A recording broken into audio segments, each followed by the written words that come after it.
Good evening.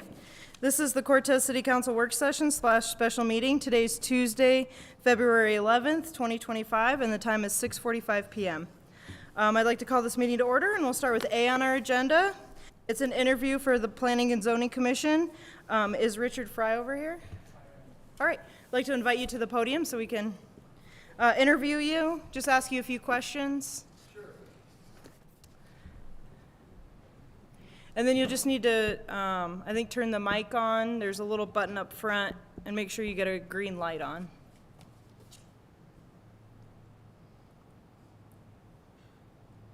Oh, down at the bottom of the mic. Okay, this one? Yeah. That's Perfect. because I pushed it twice. So we've just got a set of questions we're going to ask you, so we'll just run down the line and Sure. go through those. We'll start with Councilmember Sproul here. Howdy. Hi, Dennis.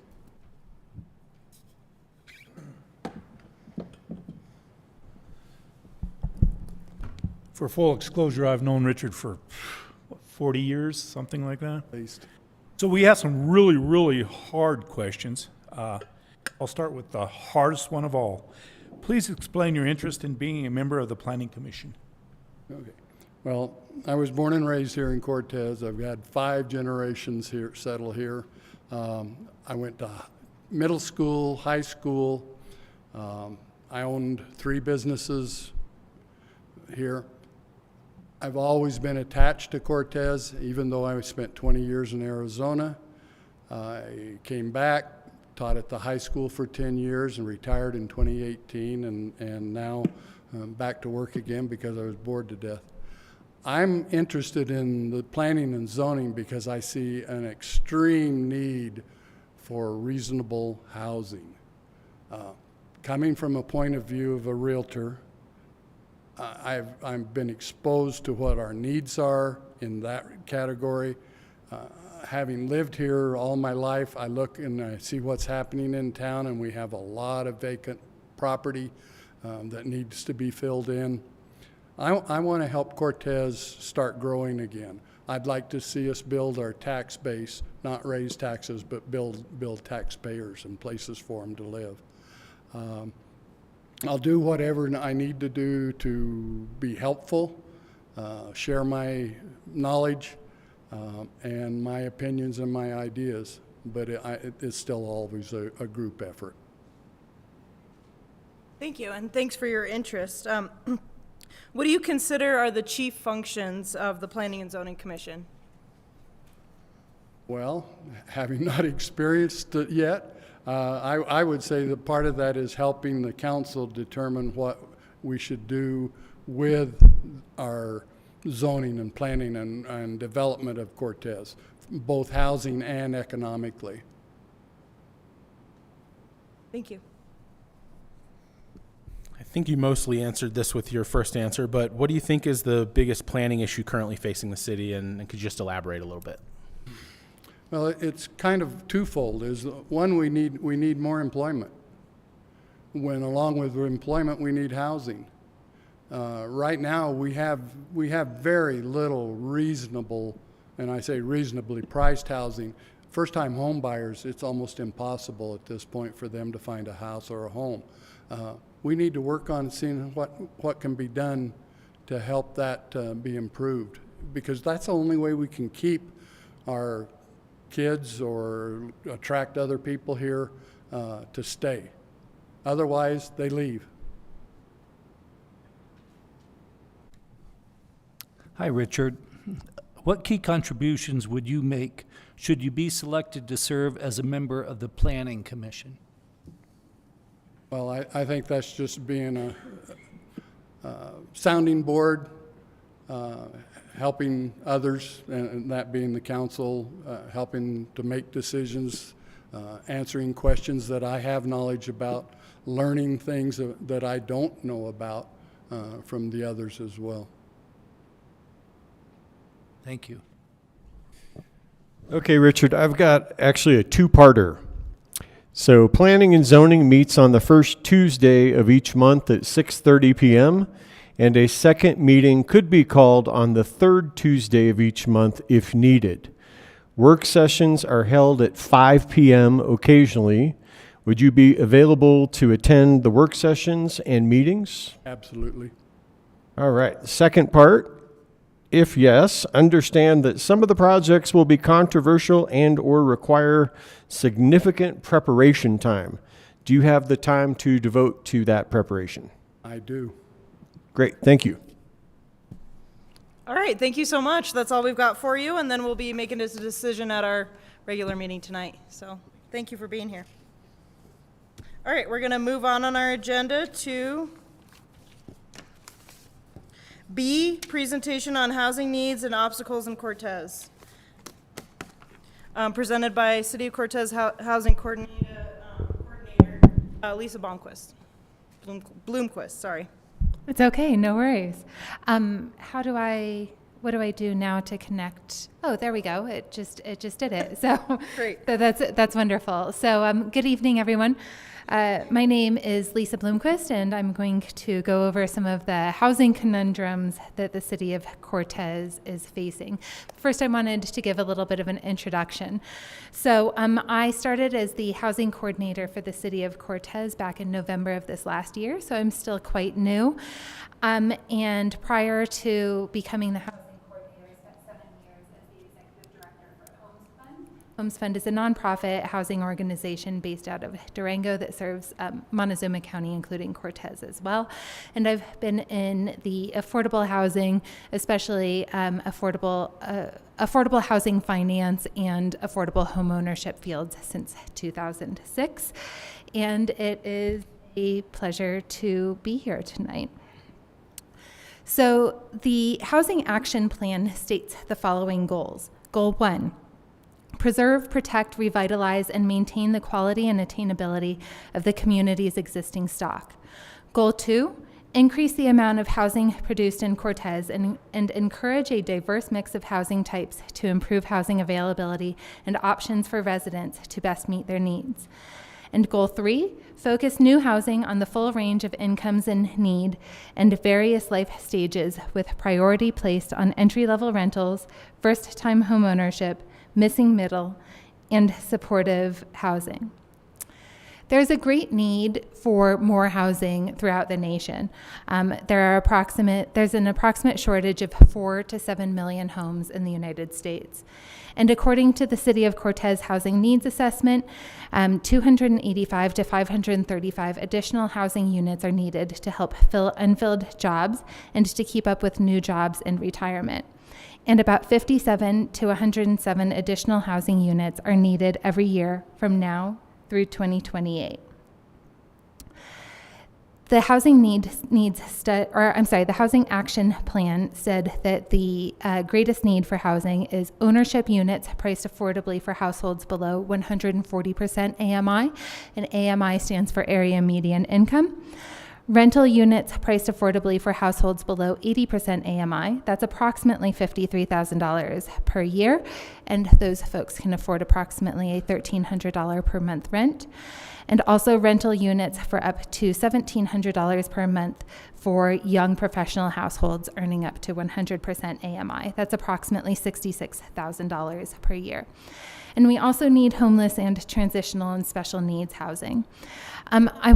Before I move on to the next slide, I want to point out a couple of numbers on this table. So this is an AMI table that goes over household size of 3 AMIs, the 80% of the area median income through 140% of the area median income, what those equal as far as annual incomes, and what the price of a home that someone who earns that income could afford. So a household of 3 at 80% of area median income, that's $67,840 a year, could afford a purchase price of approximately $201,705. At 100% AMI, that's $84,800 a year in income. They could afford about $270,375 purchase price. At 120% AMI, that's a little bit over $100,000, $101,760 of income a year. The purchase price for a house would be $338,940, and a household earning up to 140% of the area median income, that's $118,720 a year, could afford a $407,400 house. Making some basic assumptions, of course, for this model. So according to Economics 101, the amount of a good should be where demand meets supply. And if demand is so high, why isn't the supply so high? Shouldn't we be seeing a building boom to meet the needs of our community? But we're not, and other communities around the country, around the world actually, are not seeing this building boom either. And so why is that? There are a couple of variables at play here. The main ones being the fairly obvious ones of the high cost of construction paired with low wages. And these two variables together lead to an affordability gap for low and moderate income members of our workforce. Construction costs for a moderate quality single family home are approximately $250 per square foot. Doing simple math, a 1,500 square foot house will cost $375,000 to construct. Once you add in the cost of land, infrastructure, fees, landscaping, etc., the cost to build is over $400,000. To afford a $375,000 to $400,000 house, a home buyer would need to have an income of more than $100,000 per year. And according to the census, the 2023 ACS survey, 80% of Cortez's households have an income that is less than $100,000 per year. Too few households can afford a new house, so even though housing is desperately needed, it is not being built because it's too expensive to build houses, and the demand for houses at the price points that can be built are low. Only 20% of the population can afford a house at that price point of what it can be built new, and many of those higher income households or people are already homeowners. Another way of illustrating this is that a household making $70,000 a year can afford a house that costs approximately $215,000. Assuming that they bring in a down payment or receive down payment assistance, their possible purchase price is approximately $250,000. If building a basic 1,500 square foot single family home costs $375,000, then there is a $125,000 gap. And I use that $125,000 gap as just a back of the napkin, approximately what it costs to get a moderate income household making $70,000 a year, household that is thoroughly part of our workforce, into affordable home ownership. So why are construction costs so high? There are a variety of factors going into answering this question, including high interest rates, labor shortage in the construction trades, high lumber, concrete, and other material prices, high cost of appliances, landscaping, and other expenses, high cost of infrastructure, fees such as impact, tap, and sewer fees, financing and transaction fees, restrictive zoning, and NIMBYism. To just go over a little example from a neighboring community up in Archuleta County, this is an example of this example that I'm going to go over in the next two slides goes over a community where they're building affordable homes that are affordable to households at under 100% of area median income. They're building 10 single-family homes. 7 are 2-bedroom homes, and 3 are 3-bedroom homes. And the before subsidy cost for building the homes is $488,337 per home. They are selling these homes for $320,000 to $390,000. So there's a pretty significant gap between the cost of building and the cost and what they're selling the homes for. In order to fill that gap, they received gap funding of $550,000 from the Division of Housing, $258,550 in fee waivers, $650,000 in government grants, and $43,100 in miscellaneous grants. So it takes multiple levels of funding, multiple levels of subsidy in order to overcome the affordability gap and getting moderate income households at under 100% AMI into new build affordable home ownership. Households under 100% AMI, which is approximately $80,000 dependent on household size, are really struggling to afford these homes despite the significant subsidies and the price reductions.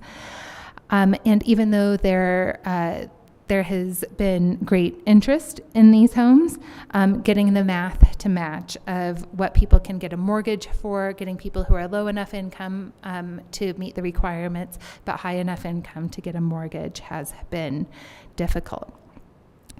So as we go into the future and we look at creating affordable housing here, or working with developers who are creating affordable housing here, we're going to be looking at what can we do to overcome this gap of approximately $125,000 per unit. So there are a variety of grants and funding sources available from the Colorado Division of Housing, CHAFA, HUD, and other sources such as foundations. But with current levels of funding for those grants, there's no one single grant that is going to overcome the gap, and most likely we'll need multiple levels of grants and stacking various grants in order to make them affordable. It should also be noted that for sale affordable homes, grants tend to only be available with restrictions on them, such as deed restrictions that ensure that the housing is affordable into the future, and the deed restrictions on rental housing also tends to come with financing instruments, such as the low-income housing tax credits, which are great tools, but they tend to only be available for larger developments. So we're facing some conundrums. How do we get the needed housing units built when construction is so expensive relative to wages? How is the $125,000 or more gap going to be filled? Will wages catch up to the high cost of building a home, or will increased wages drive the cost of housing up further, or both? I don't know exactly what those answers are, but as I look for answers, I look at what other communities are doing. And some other communities, in order to encourage affordable housing, they're creating public-private partnerships, they're providing free land, waiving tap and sewer fees, completing public infrastructure to the site. They are waiving planning and review fees and building permit fees, and applying for grants on behalf of affordable housing developers. Some things that Cortez is doing or has done in the past or is working on doing in the future is updating the land use code to remove housing development roadblocks. There's a very responsive and fast community development department. I've talked with many local developers, people who have just walked in and run ideas by the community development department. I think they're very pleased with how responsive people are here. There's been use tax waivers for nonprofit organizations. There's city-owned property, the 7th Street property, exploring options for developing housing on that, or working with developers who are developing housing on that property. And also doing some research and due diligence on the possibility of facilitating creative financing through URAs and tax increment financing. And as I mentioned earlier, various resources are going to need to be brought to the table in order to get affordable housing built or workforce housing built. And the sources for that could be DOH, CHAFA, private foundations, DOLA, et cetera. Other sources are certainly welcome, and if you know of any, here is my contact information, and I will be digging through, looking for sources, looking for projects, trying to get more housing built here in Cortez. I'm happy to answer any questions. Thank you. Question. One thing I think that could be helpful for us is to get a sense of what the fees for the city of Cortez and the use tax are for various types of development. Like perhaps take a couple different case studies, like an ADU, a 1,500 square foot house, a duplex, a quadplex, something like that, and then we could really look at what our potential fees and use taxes would be at that, and then I think that would at least give council something to look at of if we can make any adjustments for affordable housing there. We at least would know what we're starting with. Absolutely. Thank you.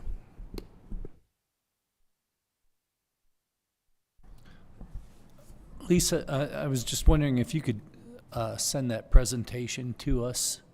I think there's some valuable information in there. I'd like to go take a little more time to look. Yes, of course. Do we have a sense at all of the number of people who are looking for housing or looking to build new housing who work within the Cortez city limits, or are these people who are trying to live in Cortez and then work in another community like Durango or some other place? So I certainly don't have those numbers off the top of my head. I apologize. But I think if we dug into the data that is behind the housing needs study, I think a lot of that information is there. And I also know that Region 9 Economic Development Group, they track in-migration and out-migration for employment in our various communities in Region 9. So I think that that data is available. I apologize, I just don't know it off the top of my head.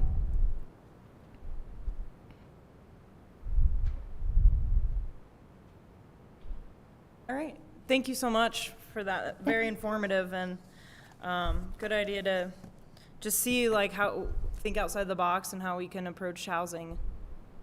You bet. Thank you very much.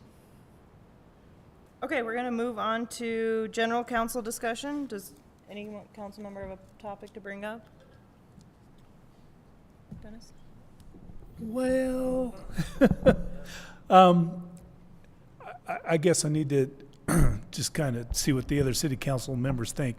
It certainly won't do anybody at this table any good, but, well, it may. City council hasn't had a raise or I kind of like to know when the last time it was. Do you have any idea, Drew? Long ago, back in, I believe it was in the late 50s, actually. In the late 50s? 1950s, yeah. I think it's time for us to start thinking about that. It's not that I think I need paid a lot more, because like our mayor said, it's almost like a volunteer thing. It costs us to be city council members. It literally costs us money. And if we want to attract anybody else, I think we need to start at least breaking even. So it's something I'd like to see if the other council members. Can I comment on that right quick, Mayor? Sure. I would completely agree, and it's really kind of unconscionable at this point. I feel that councilors are almost literally having to pay to come here. I mean, what we're paying council right now is not even really enough to cover fuel, and especially if you're going to any sort of training or anything like that. It's hard to watch. Let's put it that way. Thank you. Oh, go ahead. I was just going to say, I think that it's one of the things limited by our charter, and I think that potentially making it so that those changes can be made in the future without a change to the charter, whenever we do a charter update this time, would probably be a advisable thing. Is there a chance to then address this before like the election next year, so that like the next incoming council can take effect on them? Well, Councilmember Dobry is actually absolutely right. Ours is set by charter, and so I would like to defer over to our city attorney, whose wheelhouse the charter update is in. Yeah, we can have, and I'm going to give a presentation at the next work session in 2 weeks on the charter update process, but just generally, we won't be able to do it at the April election this year, and then the city doesn't have one scheduled anyway. if we do it in November of this year, we'll have to have our ballot question prepared by July of this summer. And there's some cost to it, and clerk might be able to elaborate more, but the council, because we don't have an election in November for the city, it would be an added cost because the city would have to share some of the election cost with the county if we do it in November. But I mean, it's going to be nominal, I would assume, in terms of the importance of getting the charter amended. I don't want to say nominal, but it certainly will be a not a significant cost, but there is some cost. And so if you want to have it in November, or if you want to have a special election so that it's the only question on the ballot, we can do that. And but it would be, if we want to do it in 2025, we don't currently have an election scheduled, so it will either be a special election or as part of the general election. Do it at the general election, we can phrase it such that any counselor that is elected at the next election would receive the raise. And I don't think you want to give yourself raises during your current terms anyway, so that's how it would work. The next question I have there is, as part of a charter update, would it be a one-step process or a two-step process? Would it be a charter update to then remove that piece from the charter, and then a future council decision about that specific item to be an ordinance, or how, whatever structure that would flow through, or would we potentially include it in the charter? You could either remove it altogether from the charter, which is, so I think Mr. Sanders was recommending, in which case then you would need to adopt an ordinance setting the compensation. But that could be done in a month, basically, so. Thank you. Okay. Thanks, Pat. Thank you. All right, yeah, because I think that would help make it a lot more feasible for more people to step up and volunteer in this way. Okay, we're gonna, that's everything on our agenda, unless another council member has a topic they'd like to bring up. All right, we'll end this meeting and we'll start our regular meeting at 7:30. Thank you.